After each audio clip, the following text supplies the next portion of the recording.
Hello, guys. So today we're going to be talking about Aiolos, the new Wormwind legend.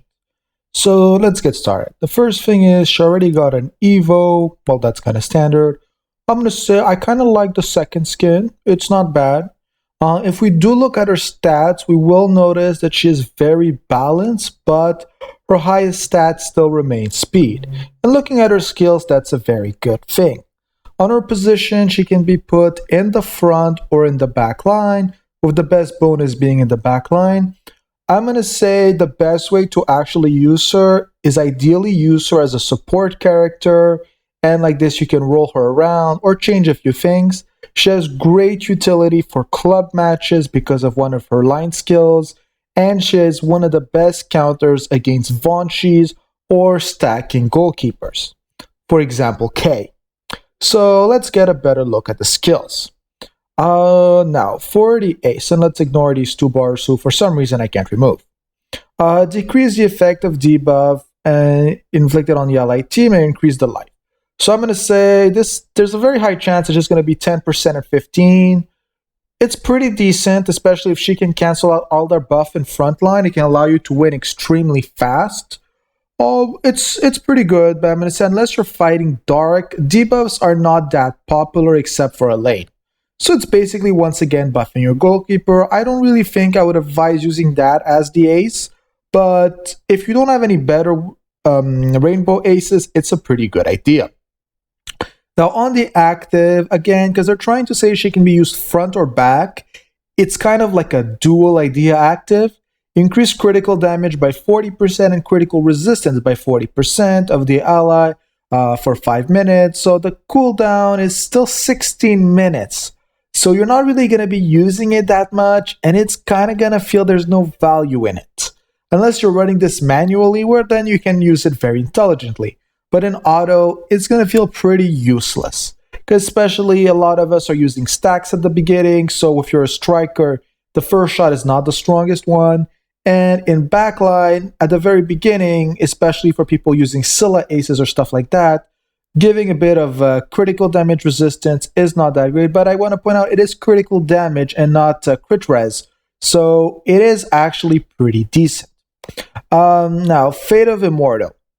Recover 10% of life while allies within the position, lost every 3 minutes, and increase the attack power by 7.5%. So all you really need to know is this basically makes your line immortal, and every 3 minutes they're going to get a damage buff. So a lot of those lines who have low damage but very good survival could actually become very powerful if the game drags out. Again, like I said, for club matches she's pretty useful, and this is a skill that would be insanely good for COD or COT, who if I ever get her, that's where I would use her, but knowing my luck, I never will, because she's not light. Now, I do want to point out that this will affect the entire line and not just her, so that means 10% on the entire line, especially for 4-man line, especially backline even better. That means 5 people are healing 10%. It is very strong. And the great part about this skill is you don't actually need to be on the line for it to activate. So basically you can be fighting front line and your backline is self-healing. I did face a team who I posted a video on earlier where you will see how annoying this can be. But I did get wrecked so fast we couldn't really see it. Resist against the unwelcoming. Inflicts 10% damage to the action bar of the enemy within the position. We don't care about that. And removes active buff effects after performing 3 actions or when being attacked 3 times. I don't agree with this, but it's kind of fine. Basically, all that they're saying is maybe they changed how the skill worked. I'm not aware of that, but last time I checked, it was really with a single action. So the idea is that if she gets attacked, or as they say, performs an action 3 times, there's 10% action bar who's removed. That's completely fine, but it's going to remove all active buffs. And they don't just mean the active skills. I tested. That also means, for example, I use Vaunchi, any form of stacks that he has. So the stacks that can be removed by death can still be removed by this skill, and that's where her true value comes. And in the last skill, we have a Separate of Unity 2, increase critical rate by 25%, critical resistance by 25% of allies within the position.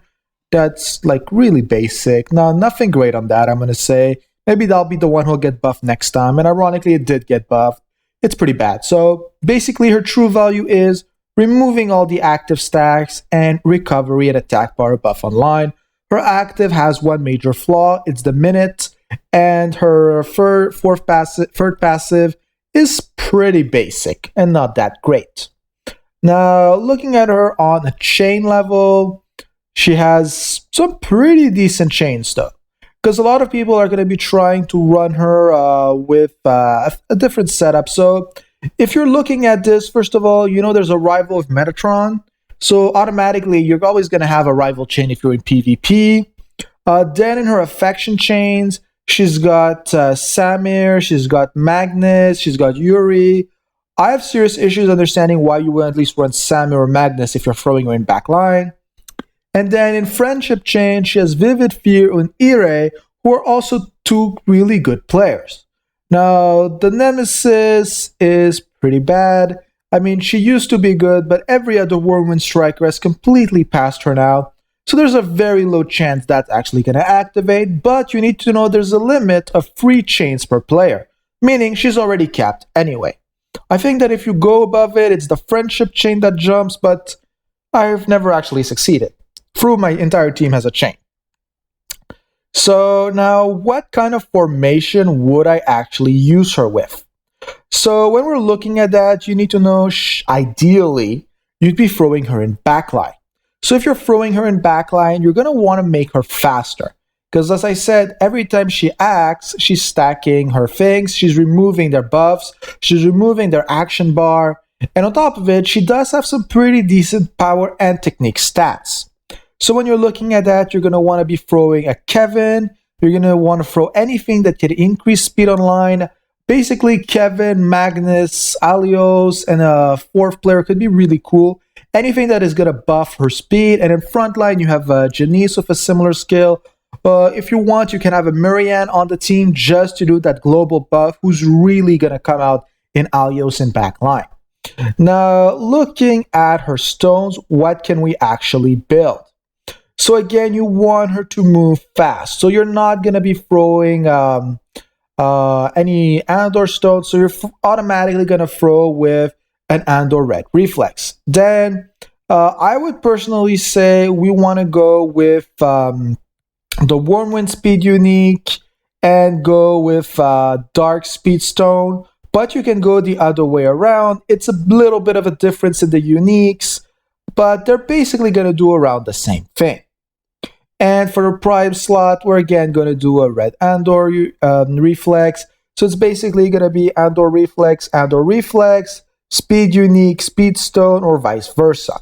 By combining this, it should be pretty easy to stack. She does have some pretty nice damage, because even if you don't give her damage stones, basically a damage stone gives you around 30% damage, and in 15 minutes, she's going to be able to stack that just by Fate of Immortal. So it's really not worth buffing her with stones, because these things are not going to multiply each other, they're going to stack.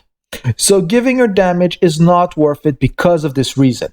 But instead, you really want to give her speed to max out on resist against the unwelcome. So that's basically how I would build her.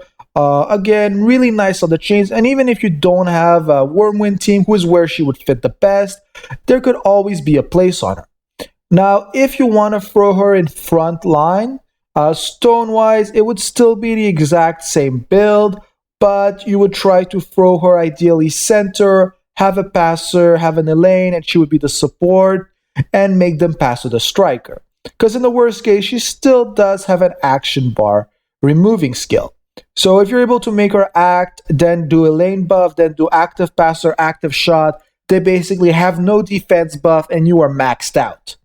So I think this should be a really good way of using her. There doesn't seem to be any major flaw with her. The only thing is, you do need to wait a little bit of time before she starts hitting hard. So I hope this helps you guys understand the basics on how to build her. If you have any questions, as always, write down in the description, and I'm always happy to help. Have a good day.